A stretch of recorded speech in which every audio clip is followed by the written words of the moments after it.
नमस्कार। आज हम इस मैप के माध्यम से भारत की भौतिक स्थिति के बारे में जानने का प्रयास करेंगे। हम पढ़ेंगे भारत की भौतिक स्थिति। भारत की भौतिक स्थिति अर्थात पूरे विश्व में हमारे भारत की भौतिक स्थिति क्या है, ठीक है, जो कि कक्षा 9वीं और 10वीं और अन्य जो प्रतियोगी परीक्षाएं हैं उनके लिए बहुत ही महत्वपूर्ण हैं। यहाँ पर देखते हैं हम कि जो पृथ्वी के मध्य से खींचे जाने वाला जो देशांतर है अर्थात उसको, और पृथ्वी के बीचों बीच में खींचे जाने वाला जो अक्षांश है वो यहाँ पर जो मैंने खींचा हुआ है, ये जो अक्षांश खींचा हुआ है, ये अक्षांश 0 डिग्री अक्षांश है, अर्थात जो पृथ्वी को बीचों बीच में से दो भागों में से उसको विभक्त करता है, जिसमें से जो उत्तरी अक्षांश के उत्तर की ओर अर्थात जो 0 डिग्री अक्षांश है उसके उत्तर की ओर जो हिस्सा है उसको उत्तरायण नाम से जानते हैं। जो 0 अक्षांश अर्थात भूमध्य रेखा से नीचे वाला हिस्सा है उसको दक्षिणायन नाम से जानते हैं। यहाँ पर मैंने कुछ अक्षांश और देशांतर समझाने का प्रयास किया है। यहाँ पर देखो कि जो 0 डिग्री अक्षांश है इसके अनुरूप यहाँ पर एक अक्षांश और खींचा हुआ है मैंने, और यहाँ पर एक अक्षांश और बनाया हुआ है, और इसी प्रकार यहाँ पर एक और बनाया हुआ है। जो महत्वपूर्ण अक्षांश है वो दर्शाए हुए हैं। जो जो 0 डिग्री अक्षांश के अनुसार हैं, यहाँ पर भी दक्षिण में भी एक मैंने अक्षांश बनाया हुआ है।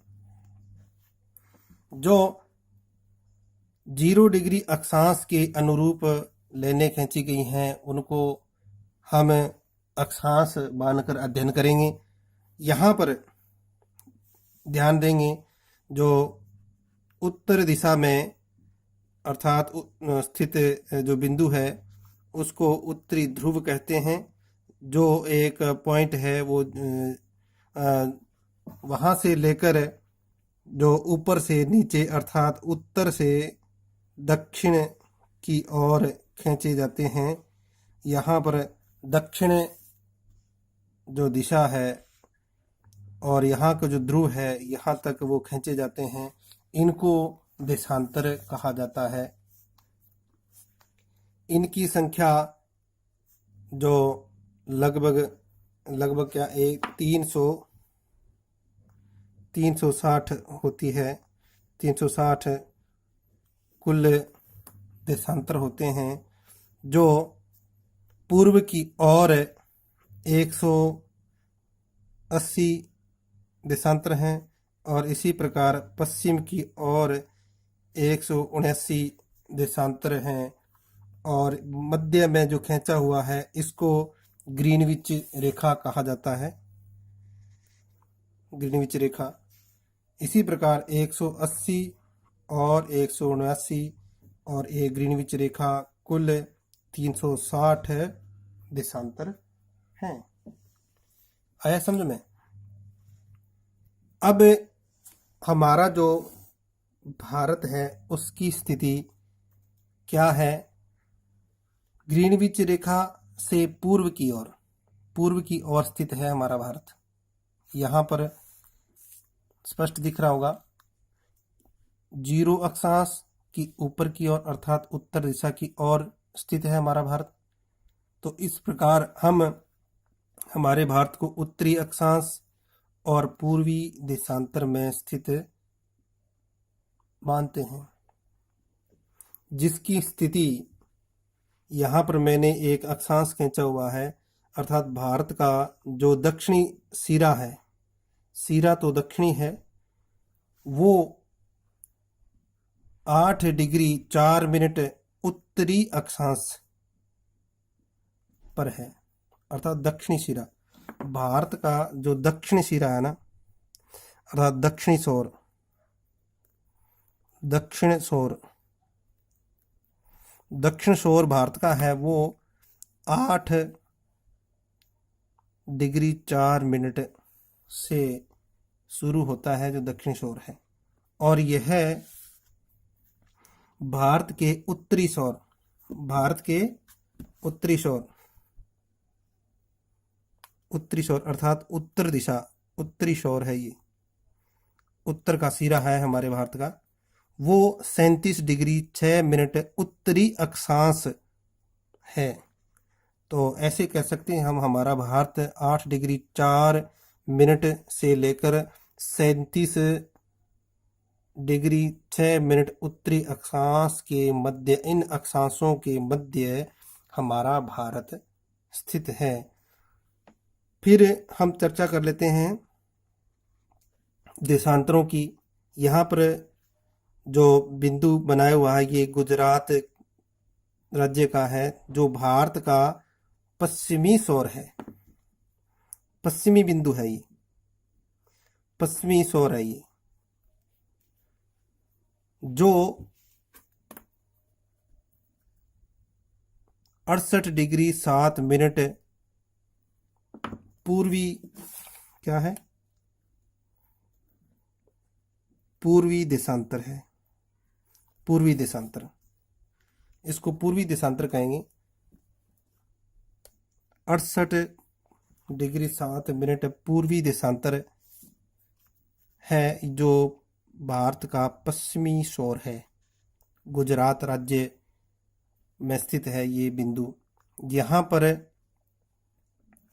जो बिंदु है ये भारत का पूर्वी, भारत का, सॉरी यहाँ पर पश्चिमी लिखवा दिया मैंने, ये पश्चिमी, हाँ पश्चिमी देशांतर है, जो कि पश्चिमी शोर है। हाँ बहुत अच्छी बात है, पूर्वी देशांतर है और क्या है, पश्चिमी शोर है। यहाँ पर ये क्या है, पूर्व, पूर्वी बिंदु है ये, पूर्वी बिंदु अर्थात पूर्वी शोर है ये, सिरा, ये पूर्व दिशा का सिरा है, वो है, वो 97 डिग्री 25 सेकंड पर है। ये पूर्वी शोर है भारत का, जिसको 97 डिग्री 25 सेकंड पूर्वी देशांतर कहा जाता है। क्या कहा जाता है, पूर्वी देशांतर। तो ये समझ में आ गया होगा। अब यहाँ से देखो कि मध्य में भी एक रेखा खींची हुई है। इस रेखा को खींचने का उद्देश्य है कि हमारा जो भारत है, इस भारत की जो स्टैंडर्ड टाइम है, अर्थात भारत देश की जितनी भी घड़ियां हैं वो इस देशांतर के अनुसार चलती हैं, जो 82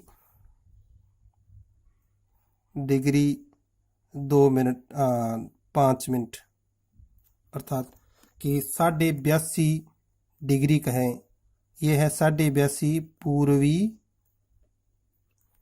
पूर्वी देशांतर, पूर्वी देशांतर पर स्थित है। तो इस प्रकार ये देशांतर है। यहाँ पर जो अक्षांश खींचा हुआ मैंने 23.5 उत्तरी अक्षांश खींचा हुआ है। ये उत्तरी अक्षांश हमारे भारत को बीचों बीच में से काटता है, जिसे कर्क रेखा कहा जाता है। ये 23.5 उत्तरी अक्षांश है जो भारत को बीचों बीच में से काटता है। और यहाँ पर जो इसी प्रकार देखो दक्षिणायन में भी जो 23.5 दक्षिण में स्थित दक्षिणायन अक्षांश है उसको मकर रेखा के नाम से जानते हैं। ठीक है, तो ये बात है। इनके जो अक्षांश है 23.5 डिग्री अक्षांश, ये इनका ये महत्व है कि सूर्य यहाँ तक आता है और पुनः जब 21 जून होता है वो भारत का सबसे बड़ा दिन होता है और सबसे ज़्यादा गर्मी भी मानी जाती है कि सूर्य उस वक्त भारत के एकदम ऊपर चमकता है। ठीक है, और यहाँ पर जो 21 मार्च और 23 सितंबर को सूर्य एकदम सीधा चमकता है, अर्थात भूमध्य रेखा पर। और यहाँ पर देखो दक्षिण दक्षिणायन में 22 दिसंबर को जहाँ पर सीधा चमकता है सूर्य, और वो जो यामोत्र है वो दक्षिण यामोत्र अर्थात उस रेखा को मकर रेखा के नाम से जानते हैं। तो ये इस प्रकार था। तो आशा करता हूँ कि आप लोगों को समझ में आ गया होगा। धन्यवाद।